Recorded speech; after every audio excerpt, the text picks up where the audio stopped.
2.5 বছর পর ওমান থেকে দেশে ফিরলেন প্রবাসী বাহারউদ্দিন। তাকে আনতে পরিবারের 11 সদস্য মাইক্রোবাসে হযরত শাহজালাল আন্তর্জাতিক বিমানবন্দরে যান। কিন্তু বাহারউদ্দিন ফিরলেও বাড়ি ফেরেননি তার স্ত্রী, মেয়ে সহ পরিবারের 7 সদস্য। বুধবার ভোরে নোয়াখালী বেগমগঞ্জ উপজেলার আলাইয়াপুর ইউনিয়নের পূর্ববাজার এলাকায় লক্ষ্মীপুর ঢাকা আঞ্চলিক মহাসড়কের পাশে নিয়ন্ত্রণ হারিয়ে মাইক্রোবাস খালে পড়ে মারা যান পরিবারটির 7 সদস্য। এই ঘটনায় শোকে কাতর হয়ে পড়েছেন আত্মীয় স্বজন ও প্রতিবেশীরা। এখানে আজকে আনন্দ করার কথা, প্রবাসী আসছে, পরিবারের সবাই, মা বাবা, নানি এবং নিজের বাচ্চা, ভাইয়ের বউ, ভাইয়ের বাচ্চা সবাইকে নিয়ে আনন্দ করবে। সেখানে এখন সবাই এলাকাবাসী সবাই মিলে কাঁদিতেছে। যেন মারা গেছে, প্রত্যেকে আমরা দুঃখিত, প্রত্যেকে আমরা কি কমে বলা। ড্রাইভারের অবহেলার কারণে এই ঘটনাটা ঘটছে। আমি এটা বলবো সকল ড্রাইভাররা গাড়ি চালাইতে যেন একটু সতর্কতা অবলম্বন করে। বেঁচে ফেরা প্রবাসী বাহারউদ্দিন এই ঘটনার জন্য দায়ী করেন চালককে। তিনি জানান, ঘুম চোখে নিয়ে মাইক্রোবাস চালাচ্ছিলেন চালক। বারবার বলা সত্ত্বেও গাড়ি থামিয়ে সামান্য বিশ্রামও নেননি তিনি। কুমিল্লায় একবার দুর্ঘটনা থেকে বেঁচে আসে বলেও জানান তিনি।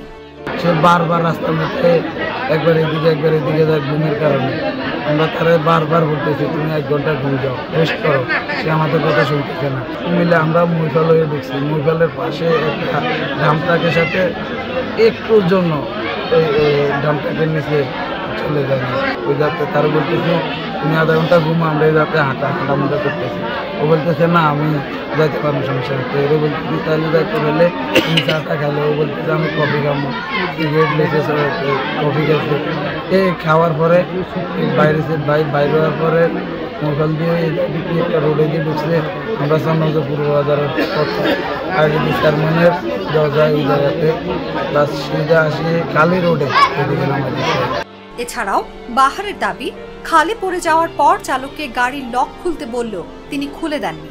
তবে নিজে গাড়ির কাঁচ নামিয়ে বের হয়ে পালিয়ে যান। কাউকে বাঁচানোর চেষ্টাও করেননি।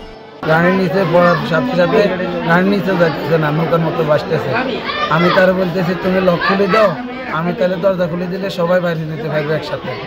এ কি করছে, লক খুলে না, গ্যালাস নামাই দিয়ে সেই এখান দিয়ে বাইরে গেছে, আর আমরা সবাই ভিতরে। এই বিষয়ে চন্দ্রগঞ্জ হাইওয়ে থানার ভারপ্রাপ্ত কর্মকর্তা মোহাম্মদ মোবারক হোসেন ভুইয়া বলেন, মরদেহ উদ্ধার করে স্বজনদের কাছে হস্তান্তর করা হয়েছে। এর আগে মঙ্গলবার রাতে বাহারকে আনার জন্য মাইক্রোবাসে পরিবারের সদস্যরা বিমানবন্দরে যান।